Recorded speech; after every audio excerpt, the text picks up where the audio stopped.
Let me ask you a question. I'm pretty sure you saw the graph that stated that the black community only keep the money within the community only 6 hours. That's it. When other communities circulated 2 weeks, 21 days, 28 days, I'm pretty sure you know that by the math.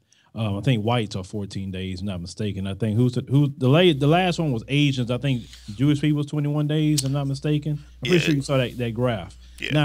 Now, it's so bad with our consumption that when some of the racists say you all need to go back to Africa, I say, let me tell you something. If all of us go back to Africa today, this country's economy will fall because that's how much money we spend.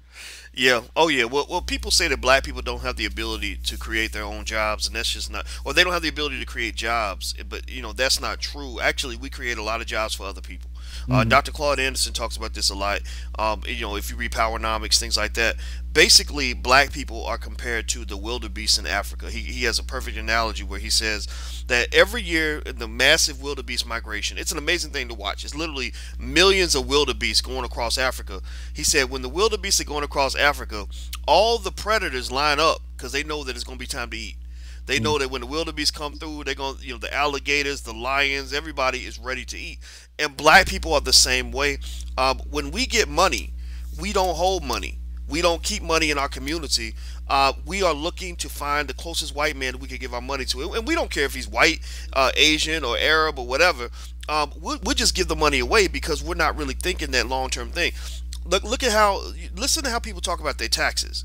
Every year when they get their taxes, what do they talk about? Oh, as soon as I get my taxes, I'm gonna get the new blank, right? Right, Yeah, and yeah. that's a cultural thing. You see, that's the thing people don't understand is that wealth building or wealth losing, if you want to call it that, or wealth deterioration, it all comes from culture and mindset. For example, in Asian culture, saving is huge. You don't go blow your money and throw it up at the club. People gonna look at you like you stupid. So that's why Cause Japanese Paul, people. Say it again.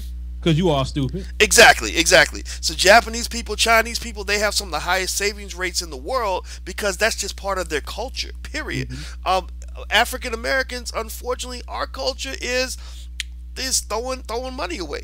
And so ultimately we have to confront the culture and the mentality. So that means, in my opinion, when you see somebody bragging about how much money they threw away, you need to just call it out like that's stupid.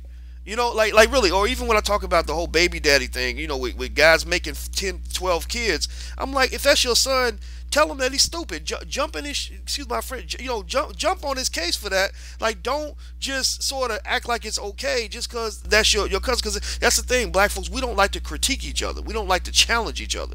And I think that that's to our detriment. It's all about the culture, man. And the last example I'll give on culture is this: Japan was obliterated after in World War II. They dropped. That was the only places they dropped atomic bombs in the world. Hiroshima, Nagasaki, gone. 20 years later, Japan becomes once again one of the great economic powerhouses in the world. Why? Because they have a culture that is built on structuring businesses, on working hard, on keeping your money, on developing your institutions. So you can't keep Japan down because they're going to keep rebuilding just because.